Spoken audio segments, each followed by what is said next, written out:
سائل منصب رہے گا تابع کے، مثل طفلان ہے سوار اسیپ نے، ہو نظر جس کی فراز چرخ پر، کرتا ہے پست اس کو احسان دیگر، بھیک سے ہوتی ہے غربت خوار تر، اور گدائی سے گدانہ دار تک، منتشر اس سے ہیں اجزائے خودی، بے تجلی نخل سینائے خودی۔ ان 4 اشعار میں علامہ اقبال نے بھیک مانگنا، دوسروں کے سامنے اپنی کمزوری دکھانا، اس کو منع کیا ہے۔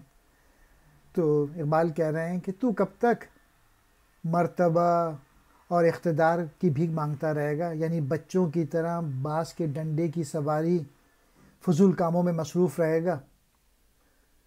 وہ فطرت جو آسمان پر نظر جمانے والی تھی، جو بڑا سوچتی تھی، وہ دوسروں کے احسان سے پست ہو کے رہ جاتی ہے۔ جب نادر آدمی سوال کرتا ہے، اس کی ناداری اور بھی ذلیل ہو جاتی ہے۔ بھیک مانگنے والا بھیک مانگ کے اور بھی نادر بن جاتا ہے۔ سوال کی وجہ سے خودی کے اعضاء جو ہیں وہ خراب ہو جاتے ہیں۔ یوں خودی کے کوہ طور کا درخت جس پر خدا کا جلوہ ظاہر ہوا تھا، تجلی سے محروم رہ جاتا ہے، بے نور رہ جاتا ہے۔ تابع کہتے ہیں کب تک، مثل طفلان بچوں کی طرح، سوار اسیب یعنی یہ ڈنڈوں کا جو ہے، بچے جو ہیں باز کے ڈنڈے کو دونوں ٹانگوں کے درمیان رکھ کے دوڑتے ہیں جیسے کبھی جانور پہ سوار ہوتے تھے۔ یہاں مراد ہے تو کب تک فضول کاموں میں الجھا رہے گا۔ فراز چرخ پر یعنی بلند سوچ، چرخ کہتے ہیں آسمان کو، پس کہتے ہیں گری ہوئی، احسان دیگر کسی کا احسان لینا۔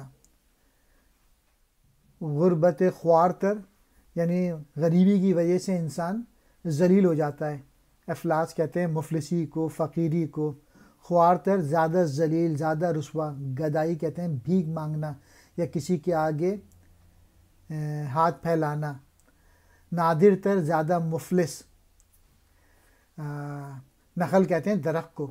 سینہ کوہ طور، وہ پہاڑ جس پہ حضرت موسیٰ علیہ السلام کو جلوہ باری تعالیٰ نظر آیا تھا۔